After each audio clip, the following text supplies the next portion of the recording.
আলহামদুলিল্লাহ, সমস্ত প্রশংসা আল্লাহ তাআলার জন্য। আগামী 17 জুন সোমবারের দিন আল্লাহ যদি আমাদেরকে জিন্দা রাখে, ইনশাআল্লাহ ঈদুল আজহার নামাজ একত্র হয়ে আমরা সবাই আদায় করব। তো ঈদুল আজহার নামাজের বিষয়ে এবং ঈদুল আজহার নামাজ কীভাবে পড়তে লাগবে দুটি কথা কোয়ার জন্য আজকে আছি। সেটা হলো, ঈদুল আজহার নামাজ কোথায় থেকে আসলো? নবী করিম সাল্লাল্লাহু আলাইহি ওয়াসাল্লাম যখন মক্কা থেকে হিজরত করে মদিনাতে যায়, মদিনাতে যাওয়ার পরে মদিনার বাসিন্দারা বছরের 2টি দিন উৎসব হিসেবে পালন করিয়েছিল। তো নবী করিম সাল্লাল্লাহু আলাইহি ওয়াসাল্লাম ওদেরকে জিজ্ঞাসা করলেন, তোমরা এই উৎসব কবে থেকে পালন করে কীভাবে পালন করে উঠেছ? তখন মদিনার বাসিন্দারা বলতেছে নবী করিম সাল্লাল্লাহু আলাইহি ওয়াসাল্লামকে যে আমরা জামানায়ে জাহিলিয়াতের কাল থেকে সেটা পালন করে আসছিলাম। তখন নবী করিম সাল্লাল্লাহু আলাইহি ওয়াসাল্লাম বলেছে, قد أبدلكم بهما خيرا منهما يوم الأضحى ويوم الفطر। এ মদিনার বাসীরা শোনো, আল্লাহ তাআলা তোমাদের এই 2 দিনের বদলায় উন্নতম এবং সুন্দর 2টি দিন দিয়েছে, সেটা হলো ঈদুল আজহা এবং ঈদুল ফিতরের নামাজ। এটা আমাদেরকে আল্লাহ তাআলা নবীর মাধ্যমে উপহার এবং সুন্দর 2টি দিন দিয়েছে। এটা পায়া আমরা সবাই খুশি এবং আনন্দিত। কিন্তু ঈদুল আজহার নামাজটা সঠিকভাবে যদি আদায় না হয় তো আমরা আনন্দের মধ্যে নিশ্চয় কমই থাকবে। সর্বপ্রথম ঈদুল আজহার নামাজ সুন্নত না ওয়াজিব না মুস্তাহাব? তো সেটা আহলে সুন্নাহ ওয়াল জামাতের নিকটে ঈদুল আজহার নামাজ প্রত্যেকটা পুরুষ মুসলমানের উপরে ওয়াজিব করে দিয়েছে। সেটা কিভাবে পড়তে লাগবে সেটারও নিয়ম আমাদেরকে জানতে লাগবে। মিশকাত শরীফের মধ্যে হাদিস রয়েছে 206 নম্বর সাফা 5 নম্বর খণ্ডর মধ্যে তে ঈদুল আজহার নামাজ এবং ঈদুল ফিতরের নামাজ এর ভিতরে কিছু তকবীর থাকে, সেটাকে আবার তকবীরে জাওয়াইদ মানে অতিরিক্ত তকবীর। সেটা আহলে সুন্নাহ ওয়াল জামাতের লোকের 6টি তকবীর বলা হয়। এই 6টি তকবীরের সাথে আমরা আদায় করব। নিয়ম হলো এটা, সর্বপ্রথম আমাদেরকে নিয়ত করতে লাগবে। নিয়ত করা ফরজ, নিয়ত ছাড়া কোনো নামাজ হবে না। নিয়ত হলো দিলের ইরাদা। তারপরে আমরা যদি কেউ আরবিতে বলতে না পারি তো আমরা নিজ নিজ ভাষায় বললেও আমাদের হয়ে যাবে। সেটা কিভাবে বলবো নিয়তটা শুনি নেন।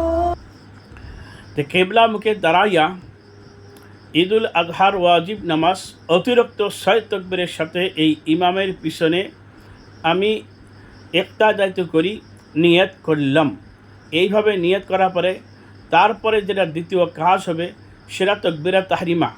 এই তাকবীরে তাহরিমা এইভাবে বাঁধবেন, আল্লাহু আকবার। তাকবীরে তাহরিমা বলার পরে আপনি সানা পাঠ করবেন, সেটা হলো সুবহানাকাল্লাহুম্মা ওয়া বিহামদিকা ওয়া তাবারাকা ইসমুকা ওয়া তাআলা জাদ্দুকা ওয়া লা ইলাহা গায়রুক। সানা করার পরে প্রথম রেখাতে 3টি জাওয়াইদ মানে অতিরিক্ত তকবীর, আবার দ্বিতীয় রেখাতে 3টি অতিরিক্ত তকবীর রয়েছে। তো সানা পাঠ করার পরে আমরা সর্বপ্রথম 3টি অতিরিক্ত তকবীর আমরা আরম্ভ করলাম। সেটা কিভাবে? প্রত্যেক তকবীরে হাত সারি দিতে লাগবে। আল্লাহু আকবার, হাত সারি দিলাম, আল্লাহু আকবার। দ্বিতীয় তকবীর, তৃতীয় তকবীর বলি আমরা হাত সারি দিব না, সেটা হাত বেঁধে নেব, আল্লাহু আকবার। তৃতীয় তকবীর বলার পরে আমরা হাত বেঁধে আউযু বিল্লাহি বিসমিল্লাহ সূরা ফাতিহার সাথে অন্য সূরা মিলাবেন। আর যদি মুস্তাহাব মনে করেন সাব্বিহ ইসমা রাব্বিকাল আ'লা সূরাটা পড়া মুস্তাহাব। এইভাবে প্রথম রেখাত আমরা শেষ করব। আবার দ্বিতীয় রেখাতের যখন ওঠার পরে আমরা সর্বপ্রথম আউযু বিল্লাহি বিসমিল্লাহ বলার পরে সূরা ফাতিহা, তারপরে অন্য সূরা মিলাবেন।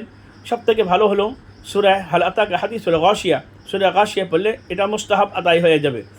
সূরা পাঠ করার পরে যখন সূরা শেষ হয়ে যাবে, যখন আমরা রুকুতে যাব, রুকুতে ডাইরেক্ট না দেয়া ওই দ্বিতীয় রেখাতে অতিরিক্ত যে 3 তকবীর আছে সেটা আমাদের আদায় করতে রাখবে। সেটা হলো সূরা ফাতিহার পরে অন্য সূরা মিলার পরে রুকুতে না দেয়া আমরা এইভাবে তকবীরটা আদায় করব, আল্লাহু আকবার। হাত ছেড়ে দিলাম, প্রথম হলো আল্লাহু আকবার, এটা দ্বিতীয় তকবীর হলো হাত ছেড়ে দিলাম। তৃতীয় তকবীর আল্লাহু আকবার, এইভাবে হাত ছেড়ে দিল। এখন রুকুতে যাওয়ার তকবীর কয়া ডাইরেক্ট আমরা রুকুতে যাবে, আল্লাহু আকবার। এইভাবে রুকুতে গেলাম। এইভাবে দ্বিতীয় রেখাত শেষ হয়ে গেল। দ্বিতীয় রেখা শেষ হওয়ার পরে আমরা সালাম ফেরার পরে দোয়া করে দেব। দোয়া করার পরে আমরা খুতবা পাঠ করব। খুতবা পাঠ করার পরে ইনশাআল্লাহ এইভাবে আমরা নামাজ আদায় করা হয়ে গেল। এটা আহলে সুন্নাহ ওয়াল জামাতের নিকটে মনে রাখবেন, ঈদুল আজহার নামাজ ওয়াজিব। যেইভাবে জুম্মার নামাজ পুরুষের উপরে শর্তর সঙ্গে ওয়াজিব হয়, তদরূপ ঈদুল আজহা এবং ঈদুল ফিতরের নামাজ ওই পুরুষের উপরে ওয়াজিব, যেইভাবে জুম্মার নামাজ যে পুরুষের উপরে ওয়াজিব হয়ে থাকে। ইনশাআল্লাহ সবাই আদায় করার চেষ্টা করব।